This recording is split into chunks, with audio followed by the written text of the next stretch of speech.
ये कहानी है विमला की। विमला के पति का नाम है राघवेंद्र। वो अपने पिता राजेंद्र के साथ अपनी कपड़ों की एक बड़ी दुकान चलाता है। विमला की सास निर्मला देवी इन दिनों बहुत खुश है क्योंकि विमला गर्भवती है। अरे बस आखिरी महीना ही चल रहा है बहू का कभी भी हमारे घर पोता आ सकता है, बस थोड़ा इंतजार कर ले। निर्मला ने फोन रखा ही था कि तभी उसे अपनी बहू विमला के कराहने की आवाज सुनाई दी। बहू, अरे बहू क्या हुआ? विमला के कमरे में जाकर उसने देखा कि विमला दर्द के मारे कराह रही है। अब माँ जी, पेट में बहुत दर्द हो रहा है। निर्मला ने अपने बेटे को फोन किया। उसका बेटा और पति तुरंत ही आ गए और विमला को अस्पताल में एडमिट किया। राघवेंद्र, जा भागकर मिठाई का डिब्बा ले आ, तुझे बेटा ही होगा।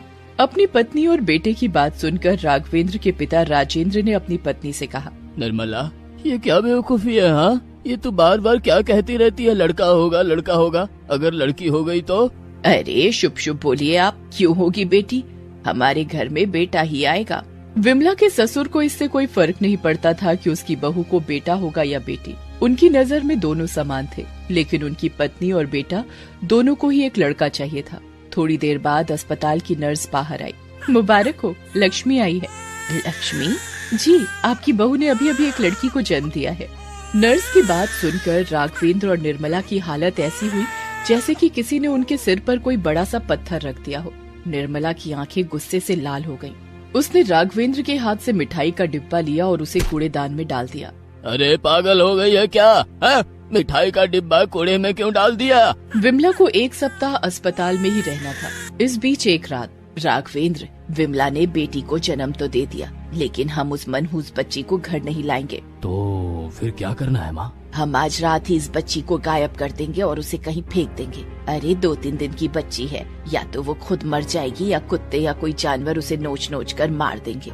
दूसरी ओर निर्मला के पति यानी धर्मेंद्र ने अपनी पत्नी से छिपाकर उस बच्ची के लिए एक सोने का लॉकेट बनवाया था। उसने वो लॉकेट अपनी बहू को दिया और कहा, बहू ये ले, इस लॉकेट को मेरी पोती को पहना दे। वो लॉकेट बहुत ही सुंदर था। उसके अंदर नीले रंग का एक पत्थर लगा था जो दूर से ही चमकता था। विमला ने उसे अपनी बेटी को पहना दिया। उसी रात की बात है।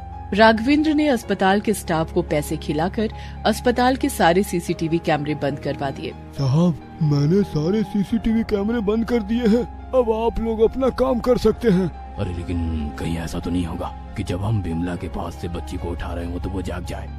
तुम कुछ ऐसा जुगाड़ लगा दो कि उसकी नींद ही ना खुले। अरे साहब, इतनी सी बात, मैं आपकी बीवी को बेहोशी का इंजेक्शन लगा दूंगा, लेकिन उसके अलग से पैसे लगेंगे, पूरे 50,000। राघवेंद्र और निर्मला को उस बच्ची से पीछा छुड़ाना था और उसके लिए वो कोई भी कीमत देने को तैयार थे।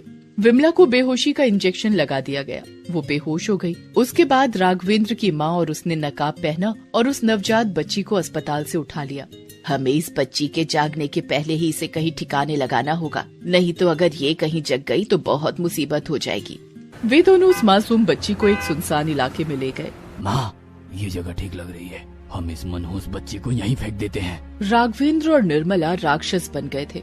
उन्हें बस उस बच्ची से पीछा छुड़ाना था क्योंकि वो एक लड़की थी। उन्होंने उस बच्ची को वहाँ फेंका और कार से वहाँ से निकल गए। अब जल्दी निकलो यहाँ से।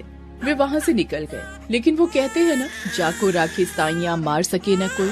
संयोग से पुलिस इंस्पेक्टर सूर्या अपनी पत्नी अम्बा के साथ उसी रास्ते से लौट रहा था। वे दोनों किसी शादी में गए हुए थे। जब वो उस रास्ते से जा रहे थे तो उन्हें बहुत सारे कुत्तों के भौंकने की आवाज के साथ एक बच्ची के रोने की आवाज सुनाई दी। अरे, यहाँ पर कुत्तों के भौंकने के साथ किसी बच्ची के रोने की आवाज कहाँ से आ रही है?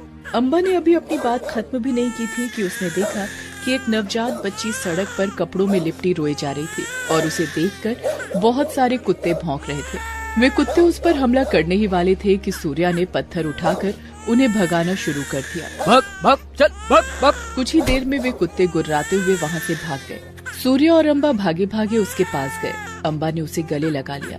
ना जाने किस राक्षस की करतूत है, इतनी छोटी मासूम सी बच्ची को यहाँ मरने के लिए छोड़ दिया। इस दुनिया में 2 तरह के लोग हैं अम्बा, एक हमारी तरह जिन्हें भगवान औलाद ही नहीं दे रहा, और एक उन राक्षसों की तरह जो इस बच्ची को यहाँ छोड़कर चले गए हैं। सूर्या और अम्बा ने उस बच्ची को ईश्वर का आशीर्वाद समझकर खुद ही पालने का निर्णय लिया। दूसरी ओर निर्मला और राघवेंद्र ने अस्पताल में झूठ मूठ का ड्रामा किया और ये हल्ला मचा दिया कि विमला की नवजात बच्ची चोरी हो गई। उन्होंने झूठ मूठ रोने का नाटक भी किया। भगवान ने हमें किस पाप की सजा दे दी, हमारी छोटी सी पोती अस्पताल से गायब हो गई। बहरहाल ये नाटक तो उनका ही रचा हुआ था। 1 साल और बीते, विमला फिर से गर्भवती हुई और इस बार उसने एक लड़के को जन्म दिया। राघवेंद्र और निर्मला की तो खुशी का ठिकाना नहीं रहा। अरे बधाई हो बधाई, हमारे कुल का चिराग आया है। निर्मला ने अपने पोते का नाम चिराग ही रखा। धीरे धीरे समय बीतने लगा, चिराग बड़ा होने लगा, लेकिन निर्मला और राघवेंद्र ने उसे इतना प्यार और इतनी छूट दी कि वो बहुत जिद्दी हो गया। 9 साल की उम्र में उसने निर्मला का सिर पत्थर से मारकर इसलिए फोड़ दिया क्योंकि उसने टीवी का चैनल बदल दिया था। विमला ने जब इस बात के लिए चिराग को डांटा तो, चिराग ये क्या बदतमीजी है, तुमने दादी का सिर फोड़ दिया। अरे बहू, तू इसे क्यों डांट रही है, इसे कुछ मत बोल, ये तो बच्चा है। समय और बीता, चिराग की उम्र अब 21 साल की हो गई थी और इस उम्र में ही उसके अंदर दुनिया की सारी बुराइयां थी। वो शराब पीता, जुआ खेलता, पार्टी करता और रात बेरात घर आता। पढ़ने लिखने से तो उसका कोई लेना देना नहीं था। अगर उसकी माँ उसे कुछ बोलती तो निर्मला उसे ही डांट देती। अरे वो क्या कोई छोटा बच्चा है जो तू उसे डांट रही है, इस उम्र में वो मस्ती नहीं करेगा तो क्या मेरी उम्र में करेगा। इस बीच निर्मला के पति का देहांत हो गया। जब चिराग को उसके दादा के गुजरने की बात पता लगी तो वो उस समय अपने दोस्तों के साथ शराब पी रहा था। तू जल्दी आजा चिराग, जल्दी आजा, तेरे दादा नहीं रहे। क्या दादी, इतनी सी बात के लिए फोन कर दिया? अरे दादू बूढ़े हो गए थे, बूढ़े को तो टपकना ही था ना। तू भी एक दिन टपक जाएगी। मैं अब इस सब के लिए मैं पार्टी छोड़कर आ जाऊं? ये क्या बात हुई? पहली बार निर्मला को अपने पोते पर बहुत गुस्सा आया। उसने राघवेंद्र को सारी बातें बताई। राघवेंद्र उसी समय चिराग जहाँ पार्टी कर रहा था वहाँ पहुँचा और उसे खींचकर तमाचा मारा तो उसने नशे में कहा, ए मिस्टर, तुम्हारी हिम्मत कैसे हुई मुझे थप्पड़ मारने की? है नालायक, मैं मिस्टर नहीं तेरा बाप हूँ। बाप है तो हाथ चलाइएगा, है? याद रखिए हाथ मेरे भी है। राघवेंद्र का सिर सबके सामने नीचा हो गया। एक तो उसके पिता गुजर गए थे, इसका गम उसे था। दूसरा, आज उसके बेटे ने ही उसे थप्पड़ मारकर उसके दिल पर बहुत बड़ा घाव दे दिया था। बहरहाल किसी तरह उसने अपने पिता का अंतिम संस्कार किया। 1 महीने के बाद की बात है। चिराग नशे की हालत में झूमता हुआ आया और अपने पिता से कहा, पिताजी, मुझे 40 लाख रुपए चाहिए। मैं जुए में 40 लाख रुपए हार गया हूँ। पागल हो गए हो क्या तुम? हाँ, इतने पैसों का जुआ खेल गए? तुम्हें पता है पैसे कितनी मेहनत से कमाए जाते हैं? देखिए, पैसे देने हो तो दीजिए, लेक्चर मत दीजिए। वैसे भी आपके टपकने के बाद तो सब मेरा ही होने वाला है। चिराग की बदतमीजी निर्मला भी देख रही थी। उसे गुस्सा भी आ रहा था, लेकिन कहीं न कहीं चिराग को बर्बाद करने में उसका भी हाथ था। चिराग के लाख कहने पर भी राघवेंद्र ने पैसे नहीं दिए तो चिराग ने धोखे से अपने पिता को नींद की गोली खिलाई और उनका साइन पूरी प्रॉपर्टी के कागज पर ले लिए।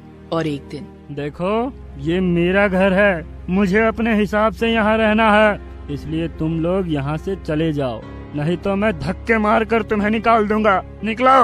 तुम्हारा घर? अरे ये मेरा घर है और मेरे नाम पर है। तब चिराग ने उन्हें प्रॉपर्टी के कागज दिखाए। उस पर भी वो निकलने को तैयार नहीं हुए तो चिराग एक पालतू कुत्ता घर ले आया और अपनी दादी और पिता पर छोड़ दिया। मजबूरन उन तीनों को घर छोड़ना पड़ा। वे बेचारे रोते बिलखते पुलिस स्टेशन पहुँचे।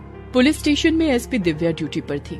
दिव्या को उन्होंने सारी बात बताई। आप लोग फिक्र मत करिए, मैं आपकी पूरी मदद करूंगी। दिव्या जब पुलिस की गाड़ी में उन्हें बिठाकर उनके घर जा रही थी तो विमला की नजर उसके गले में पहने लॉकेट पर गई, जिसमें ब्लू रंग का पत्थर चमक रहा था। ये लॉकेट वैसा ही था जैसे उस दिन दिव्या के ससुर ने अपनी पोती को पहनाया था। बातों ही बातों में उसे पता लगा कि वो अपने पिता को रास्ते में पड़ी मिली थी। राघवेंद्र और निर्मला ने ये सुना तो, नसीब का खेल देखो, हमने जिस बच्ची को सालों पहले मरने के लिए छोड़ दिया था, आज वही बच्ची हमें बचाने हमारे साथ जा रही है। फिर निर्मला और राघवेंद्र ने रोते हुए दिव्या और विमला को सारी कहानी बताई और उससे माफी मांगने लगे। वो ये भी कहने लगे कि हमने जिस लड़के की चाह में लड़की को बाहर फेंक दिया, उस लड़के ने हमें ही बाहर फेंक दिया। शायद हमारी यही सजा मुकर्रर थी। दिव्या चिराग को पकड़कर पुलिस स्टेशन ले आई और उसे धमकी देते हुए कहा कि कोर्ट में वो ये साबित कर देगी कि तुमने प्रॉपर्टी के कागज पर चोरी से दस्तखत करवाए हैं। अरे ऐसे कैसे साबित कर देंगी? है? उसके ऐसा कहने पर दिव्या ने 4 डंडे उसे खींचकर मारे और जेल भेजने की बात की तो वो तुरंत ही गिड़गिड़ाकर माफी मांगने लगा और अपनी गलती स्वीकार की। वो अपने पिता, माँ और दादी को साथ ले जाने के लिए तैयार हो गया, साथ ही सारे नशे को भी छोड़ने के लिए तैयार हो गया। उसे ये भी पता लग गया था कि दिव्या उसकी अपनी ही बहन है। निर्मला और राघवेंद्र ने दिव्या के नसीब में अपने मन की बात लिखी थी, लेकिन उसे वही मिला जो ऊपर वाले ने लिखा था। दोस्तों, आप हमारे चैनल को जरूर सब्सक्राइब करें